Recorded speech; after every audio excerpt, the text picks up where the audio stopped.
All right, boom, baby. Okay, today we're going to dive into how to make millions in a recession. Like when I go through this, I'm not going to give you, so to speak, a step-by-step process as in like you have to be in this industry doing this thing, because the reality is you can really make millions in any types of industries. What you need is kind of the guiding post that will allow you to take and implement individual pieces that you can put in these specific industries, then will allow you to be able to take and move forward. Okay. And so here's kind of the first one I want to take, and I'll show it to you, and then I'll kind of go into the details behind it. Is during like you've got to take and figure out how to eliminate dependencies on any one particular client. Now, what do I mean like this? Okay. When I worked in the flooring business, I'd necked it down to the kind of the primary clients that I really wanted to work with. What it really was is I necked it down to about 1 to 2 clients. I had a whole bunch of them. We actually ended up weeding out a bunch of them that we'd prefer just to work with just a couple of the big ones. Well, the problem is it created a dependency on just 1 or 2 clients. And what happened is when things changed, which like you can see in this environment, things are changing. All of a sudden, what used to be a gravy train turned into a no train, and things just kind of vanished. But to mitigate and to protect ourselves from the downside, if you've got many clients, then in that case, you have zero dependency on any individual one. Therefore, if one takes a dump, then you're not left holding the bag. Does that make sense?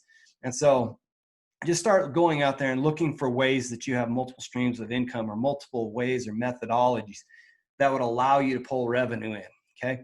And one of the secrets is like during this, when you're talking with clients and stuff, the language that used to work has taken a shift.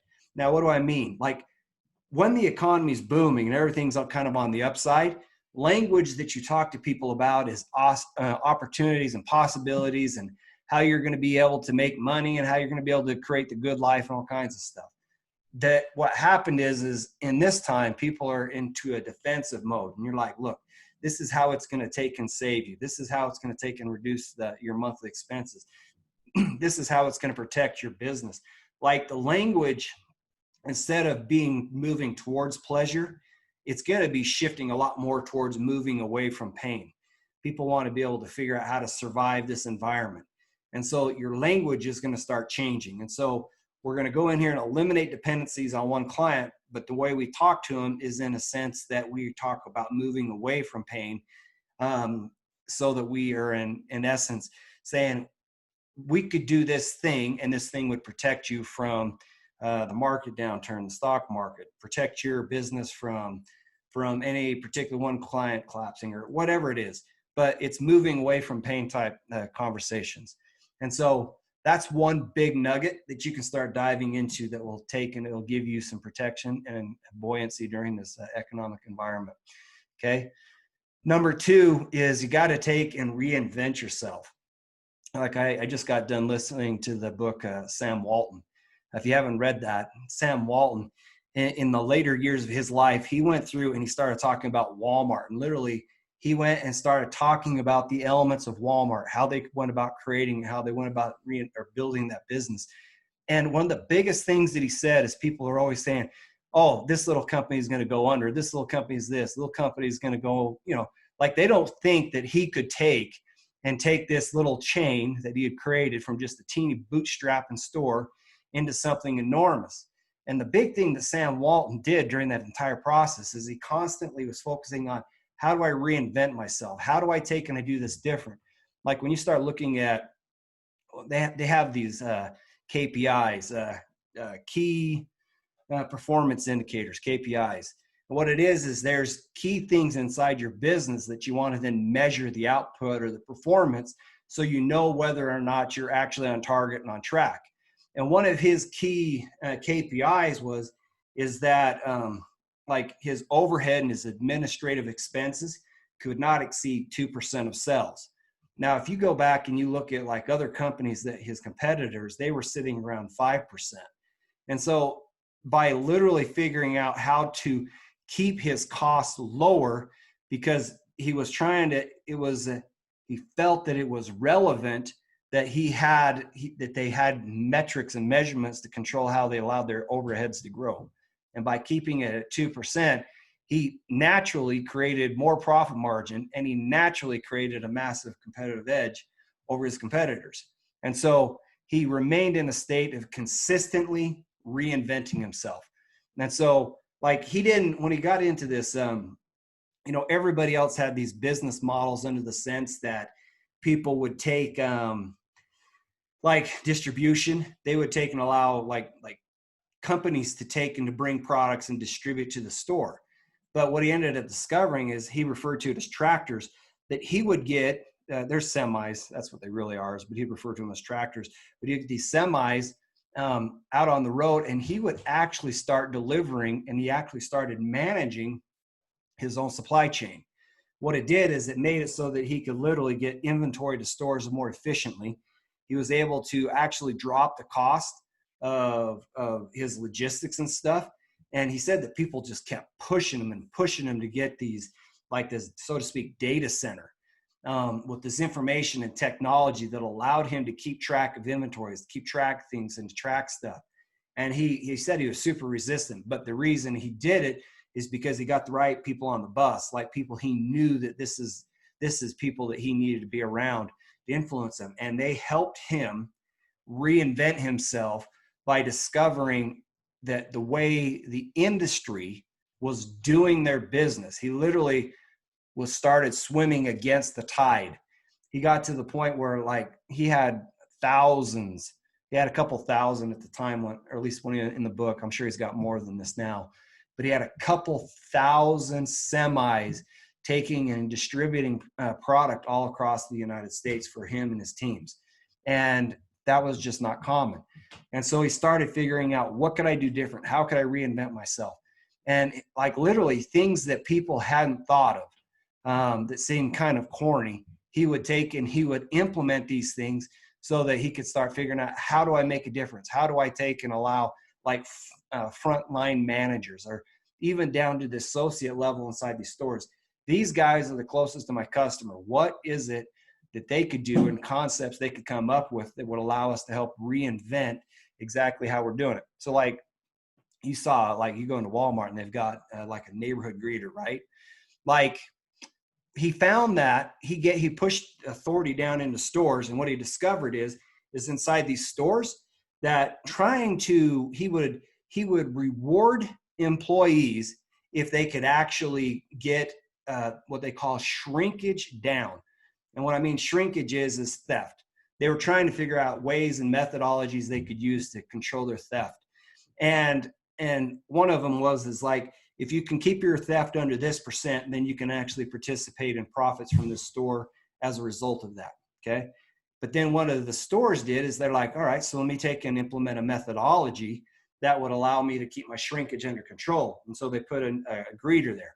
The greeter there was designed to invite people and to say hello, but it was also at the same time, he was standing there at the door so that as people were in a position where they wanted to rip stuff off, that he was also standing there to be able to say, hey, like, I don't think you paid for that, or whatever it is. Okay.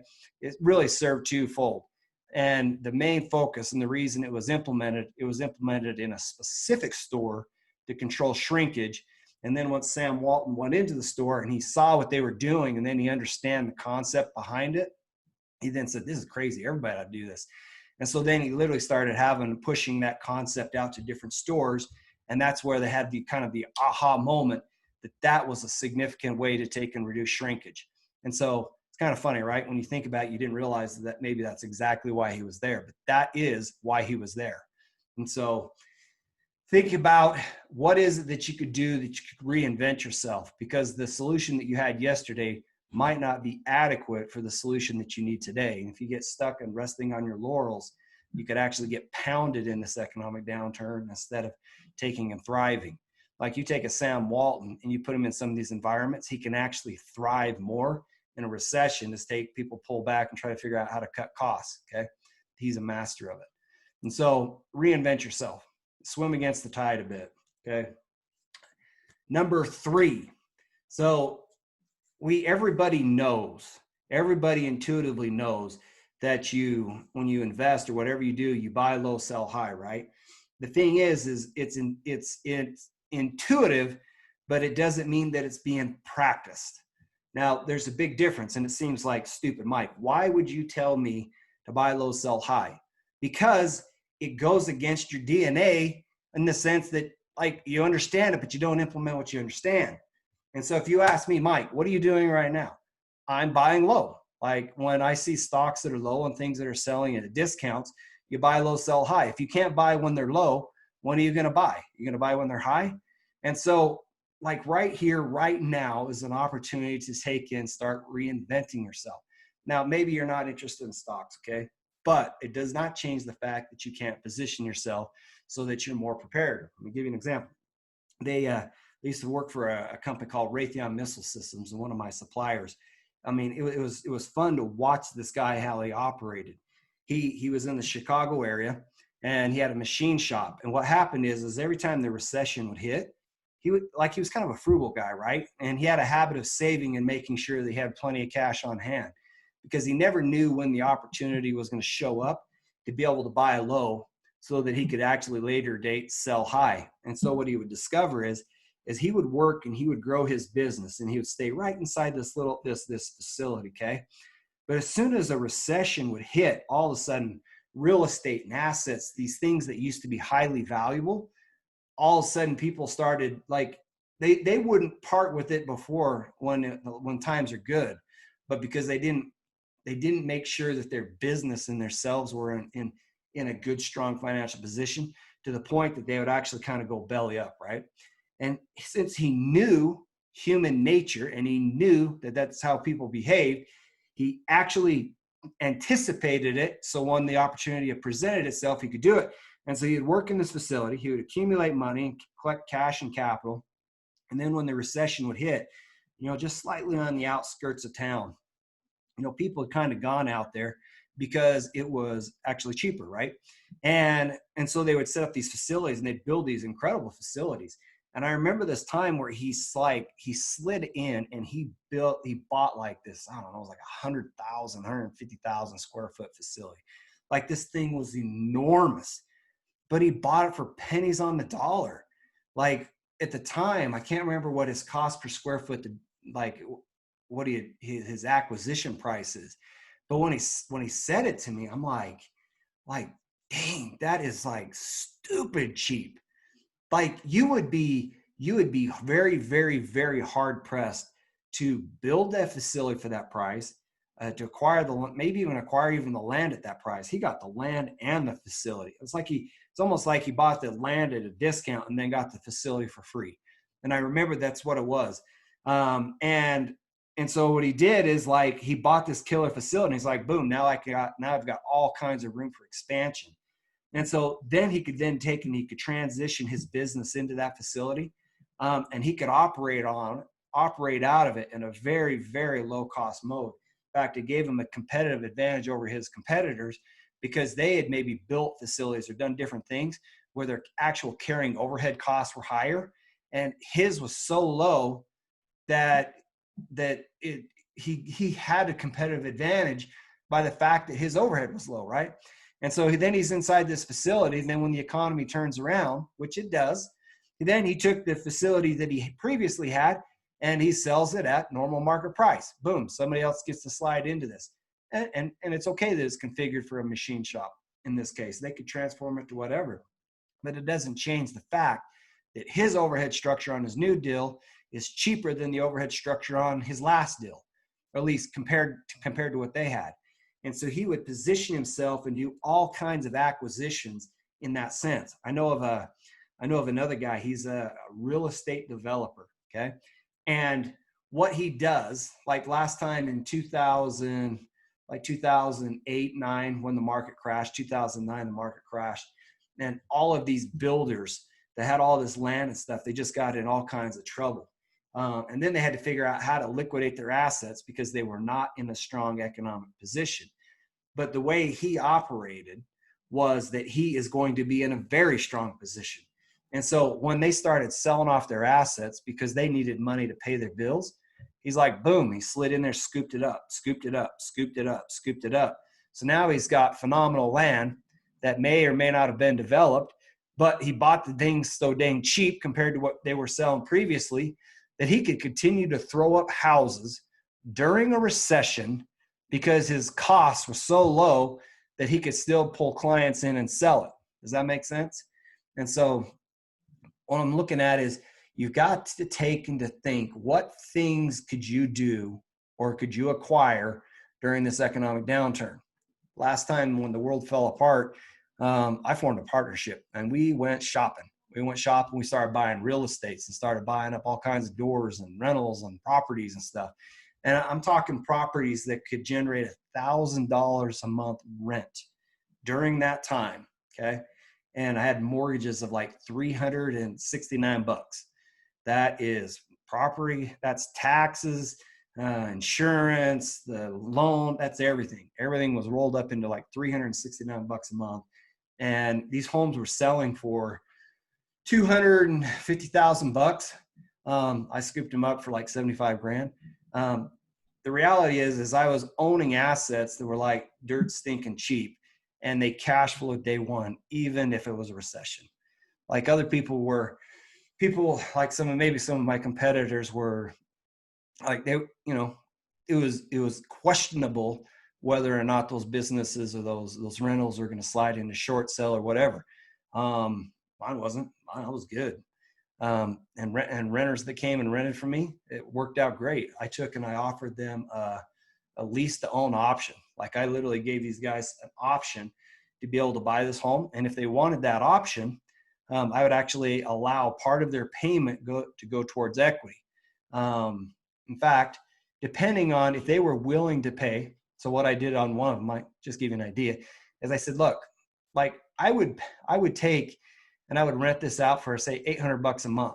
But if you're willing to do a lease to own on this house, I'll give you an option where it's $1,000 a month, but $200 a month. Actually, I think I made it so that $300 a month of that actually went towards equity in the house. And I'm like, so there you go. Now you got building up equity so that when you buy it, you got this equity in it. And I said, now if you were willing to do $1,200 a month, I would actually reduce it down to, I think it was like, so 600 of it was like towards rent and 600 was towards equity. But I made it so that they could actually be able to buy this house. And I made a strike price that was fair. And so that they could buy this house and it would allow them to accumulate a lot of equity.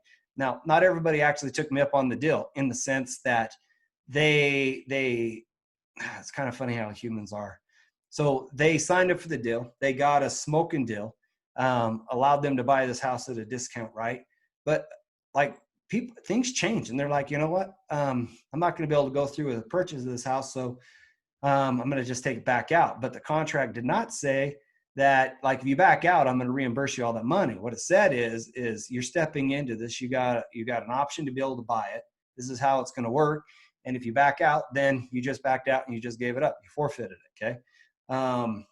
That's kind of like, if you look at the stock market, people purchase options to be able to buy stuff. Okay. It's a common practice. People will do, you purchase the right to be able to purchase the thing. And you can lock in the price of a thing for a long time. But it's little tricks like this that allow you to reinvent and discover how you can invest into the future that can create a tremendous opportunity for you. And so during a recession, I had some of these rentals that were delivering $1,200 a month with a mortgage of like $400 or less. Does that make sense? So anyway, those are three guiding posts. Here, let's do a quick recap, okay? So one, let's get rid of dependencies on any one particular client. And as we start talking to folks and clients and whatnot, we need to use language that starts moving away from pain. It's probably not going to sell if you start talking a whole lot of moving towards pleasure, towards the good life. Although they want it right now, the big thing that's motivating people is to be able to escape pain. So talk about how to get away from pain. 2, reinvent yourself. Discover what you could do or what you should be doing in your business that may or not, that it might even be swimming against the trend or the tide in your current environment, but start reinventing yourself and swimming against it. Like if you ever listen to like Mitt Romney, he, like, one of the things he'd say, it's like every 2 years you have got to reinvent your business, because if you don't reinvent your business, somebody else will copy and model your business to take all the profits away. And so he is in a constant state of figuring out how to reinvent himself. What new products should come into line, what new things, what new system, what new places or processes or whatever. But he's in a constant state of reinventing himself. Like you'll look at a company like BlackBerry. BlackBerry they cornered the entire market. They had it, but they forgot one thing. They forgot how to be flexible and to reinvent themselves. And then they got scalped by Apple and Google. So you got to think through it. How do I reinvent myself? What is it that I could do that would reinvent me to give myself a competitive advantage? And then 3 is like, how can I invest right now? The idea is to buy low, sell high. So is there new property, plant, equipment? Is there a way that maybe you're not going to dive into that? Maybe what you can do is you can just say, look, I can see the stock market, buy low, sell high. I remember one of my neighbors, he worked at a school, and he was so frustrated because the stock market dropped all the way down to the bottom. And he was so frustrated. It's like, God, they will not allow me to sell my stocks. I want to sell it. I don't want to be involved in this anymore. I'm like, dude, why would you ever sell low? And he was so frustrated about it, and he wanted to do it. And I was like, holy cow, dude, you are so lucky that they will not allow you to sell it as long as you're still in the school system, and so that you bail out at the bottom. And so they did it, and guess what the stock market did? It went back, and it went back way higher than it was before the recession. And fortunately for him, he didn't get scalped because they wouldn't allow him out. Okay, what happens? It's kind of like you're in the kitchen, okay, and like, when the stock market gets overpriced, it's like a steaming hot stove. It's so hot that if you were to put your hand on it, you would get burnt, because you're almost guaranteed that the stock market will cause you get burnt, because everybody's paying way too much and they're paying ridiculous prices for assets. Okay, that's what happens when people get over exuberant and overexcited. But what could also happen is the stock market could take a dump, and the stove could turn into a stone cold stove, meaning that the stock market itself probably is not going to go down a heck of a lot more. And if it did, like, it doesn't have a heck of a lot more to go before you're like, oh my gosh, like it just, there's like this lower level floor that can kind of kick in.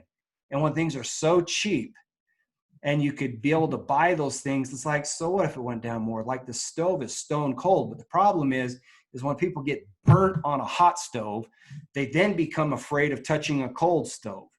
And it's like, it doesn't seem like it intuitively, we should see it different, right? I mean, it's intuitively, we should see it different. I was talking to my friend who is an accountant, owns an accounting business, does all kinds of accountings for all these companies. And I started talking to him about stocks and investing and stuff.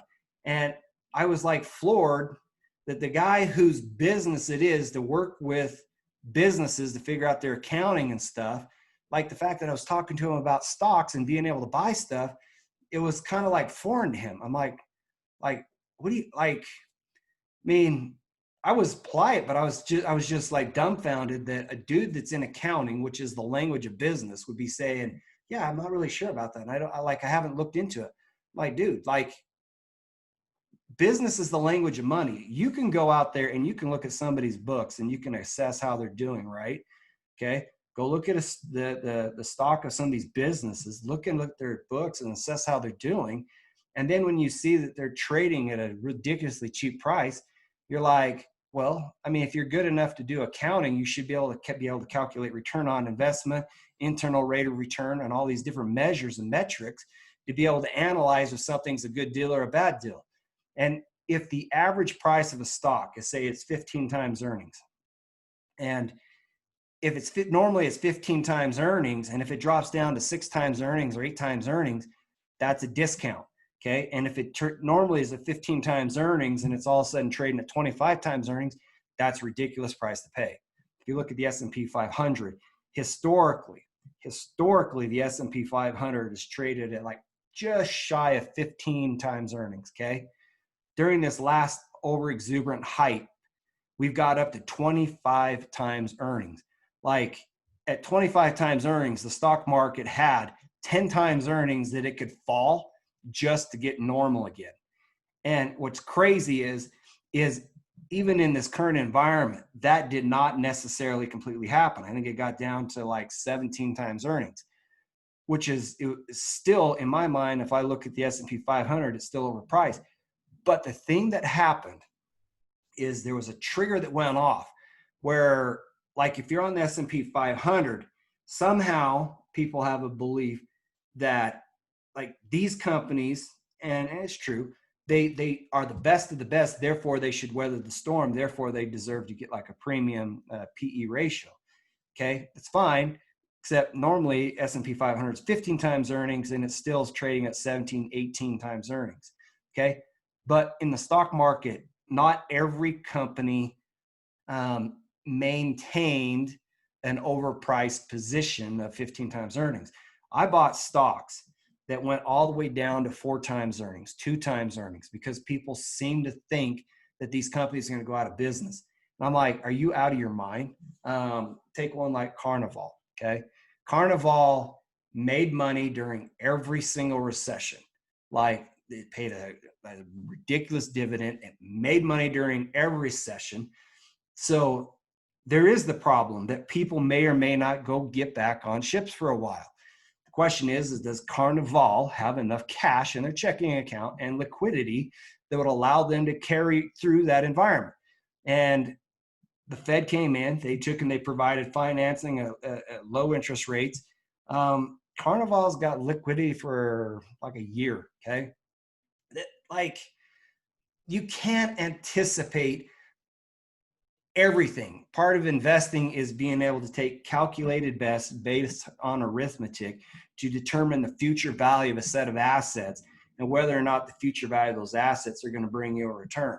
And so one of your strategies is you pick out a diversified portfolio and then you can start going. Like, I'll give you an example. So I said, okay, Carnival, is it historically a good company? Yes. Historically, does it pay a dividend? Yes. Okay. Is there a possibility that could go out? Yes.